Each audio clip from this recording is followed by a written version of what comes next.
Hello, আজকে আমরা গজকেশরী যোগ নিয়ে আলোচনা করব। হ্যাঁ, দেখুন, গজকেশরী এমন একটা যোগ যেটা মানুষকে সম্পদ, গাড়ি, বাড়ি দিয়ে ভরিয়ে দিতে পারে। কি নেই যা এই যোগ দেয় না? সব থেকে বড় জিনিস যেটা এই যোগ দেয় সেটা হলো নলেজ। গজকেশরী যোগে একটা মানুষ নলেজেবল হয়, জ্ঞানী হয়, জীবনে প্রচণ্ড পরিমাণে জ্ঞান অর্জন করে এবং সেটা তার বাস্তবে কাজে লাগে। তবে দেখুন, জ্যোতিষশাস্ত্রে যে কোনো যোগে কিন্তু কিছু টার্মস অ্যান্ড কন্ডিশন আছে। সেগুলো যদি পুরোপুরি মাত্রায় প্রেজেন্ট থাকে আপনার বার্থ চার্টে, তাহলে কিন্তু আপনি সেই যোগের ফল 100% পাবেন। তো যে কোনো যোগের ক্ষেত্রে সেই গ্রহের ডিগ্রি, তার সাইন প্লেসমেন্ট, তার হাউস প্লেসমেন্ট, সমস্ত কিছু কিন্তু ঠিকঠাকভাবে থাকা জরুরি। তবে গিয়ে কিন্তু সেই মানুষ সেই গ্রহের সেই যোগের ফলটা পাবে এবং সেই গ্রহের দশা অন্তর্দশায় পাবে। অনেক মানুষ আছে তাদের বার্থ চার্টে অমুক যোগ রয়েছে, তমুক যোগ রয়েছে, কিন্তু দেখা যাচ্ছে সেই মানুষটার জীবনে সেই গ্রহের দশায় আসলো না। তাহলে তো সমস্ত কিন্তু বিবেচনাধীন বিষয়, ঠিক আছে? তো আজকে আমি গজকেশরী যোগ নিয়ে আলোচনা করব। কিভাবে এই গজকেশরী যোগ তৈরি হয় এবং গজকেশরী যোগের ফলে একটা মানুষ জীবনে কি রেজাল্ট পায়। তো চলুন আমি ডাইরেক্ট স্ক্রিনে গিয়ে বোঝাচ্ছি। তো ফার্স্ট পয়েন্ট, প্রথমে আমি বলবো গজকেশরী যোগ কিন্তু বৃহস্পতি এবং চন্দ্র, এই দুটো গ্রহ এই গজকেশরী যোগে দেখা হয়।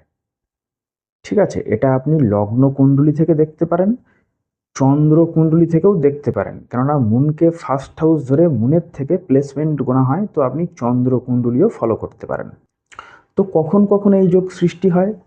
যদি কিনা আপনার বার্থ চার্টে জুপিটার এবং মুনের কনজাংশন থাকে এবং এই দূরত্বটা কিন্তু মোটামুটি 10 ডিগ্রির হতে হবে। তো দেখুন, এটা হলো নর্থ ইন্ডিয়ান কুষ্টি, এটা হলো ইস্ট ইন্ডিয়ান কুষ্টি। নর্থ ইন্ডিয়ান কুষ্টিতে আমার আপনার সবার জন্য এটা কিন্তু ফার্স্ট হাউস হিসেবে কনসিডার করা হয়। ফার্স্ট হাউস, তারপরে সেকেন্ড হাউস, তারপরে থার্ড হাউস, মানে এইভাবে এক, তারপরে দুই, তারপরে তিন, তারপরে চার। ঠিক আছে, এইভাবে হাউসগুলো কিন্তু অ্যান্টি ক্লকওয়াইজ রোটেট হয়, হাউসগুলো কিন্তু ফিক্সড থাকে নর্থ ইন্ডিয়ান কুষ্টিতে। যদি আপনি পূর্ব ভারতীয় চার্ট ফলো করেন তো সেক্ষেত্রে কিন্তু সেখানে রাশিগুলো ফিক্সড থাকে, হাউসগুলো রোটেট হয়। সেক্ষেত্রে আপনার ফার্স্ট হাউস কোথায় হবে? যেখানে আপনার লগ্ন লেখা থাকবে। যদি আপনার এখানে লগ্ন লেখা থাকে এটা আপনার ফার্স্ট হাউস হবে, যদি আপনার এখানে লগ্ন লেখা থাকে এটা ফার্স্ট হাউস হবে। তো এটা যদি আপনার লগ্ন লেখা থাকে এটা ফার্স্ট হাউস হলে এইভাবে এটা হবে দুই, এটা তিন, এটা চার। এই হাউসের নাম্বারগুলো কিন্তু লেখা থাকে না, সেটা নর্থ ইন্ডিয়ান কুষ্টি হোক আর ইস্ট ইন্ডিয়ান কুষ্টি হোক। ঠিক আছে, তো যদি এখানে আপনার লগ্ন লেখা থাকে, ইংরাজি হলে এএস লেখা থাকবে, তো এটা হবে আপনার ফার্স্ট হাউস, এটা সেকেন্ড, এটা থার্ড, এটা ফোর্থ, এইভাবে অ্যান্টি ক্লকওয়াইজ ঘরগুলো রোটেট হবে। তো কেন্দ্র হাউস কোনটা এটা আপনাদের জানার প্রয়োজন। কেন্দ্র হাউস হলো 1, 4, 7 এবং 10 নম্বর হাউস হলো কেন্দ্র হাউস।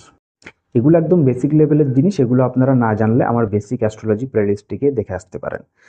পূর্ব ভারতীয় কুষ্টিতে যদি এখানে আপনার এএস থাকে এটা হবে আপনার ফার্স্ট হাউস, এটা হবে তখন আপনার 4 নম্বর, এটা 7 নম্বর এবং এটা 10 নম্বর হাউস হবে। ঠিক আছে, তো সেকেন্ড পয়েন্ট, প্রথম পয়েন্ট কি বললাম? জুপিটার মুন যে কোনো হাউসে কনজাংশন হলে গজকেশরী যোগ সৃষ্টি হয়। দ্বিতীয়ত, জুপিটার থেকে মুন যদি 4 ঘরের দূরত্বে অবস্থান করে, যদি এখানে মুন থাকে তো এখানে আপনার জুপিটার থাকতে হবে, মানে ফার্স্ট হাউসে মুন থাকলে ফোর্থ হাউসে জুপিটার থাকতে হবে।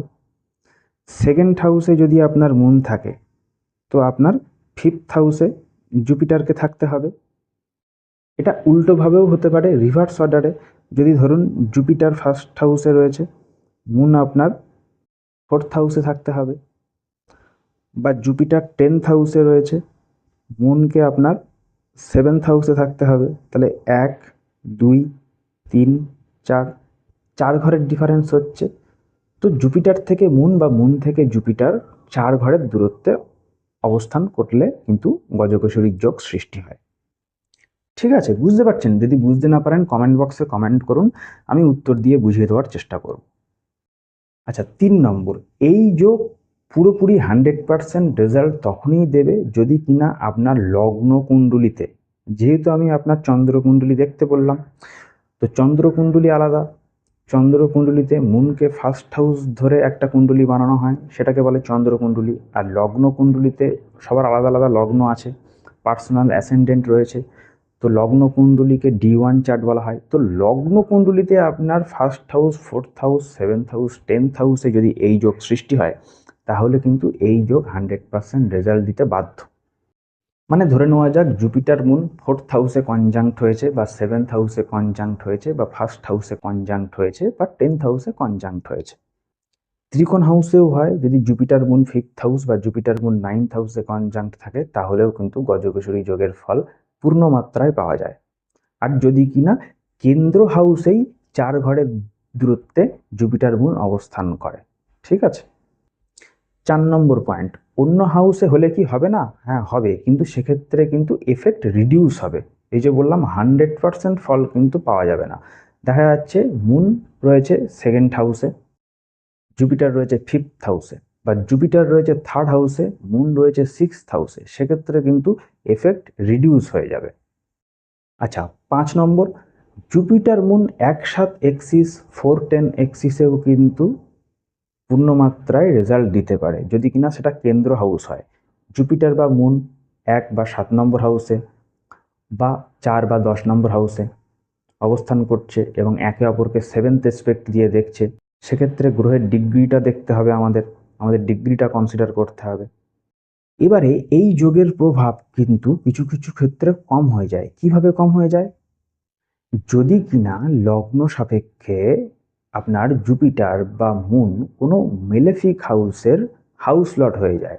দেখা যাচ্ছে জুপিটার আপনার সিক্সথ হাউস লর্ড, বা এইটথ হাউস লর্ড, বা 12th হাউস লর্ড, বা মুন আপনার 6, 8, 12th হাউসের লর্ড হয়ে ভূমিকা পালন করছে, সেক্ষেত্রে কিন্তু এই এফেক্ট আপনার রিডিউস হয়ে যাবে।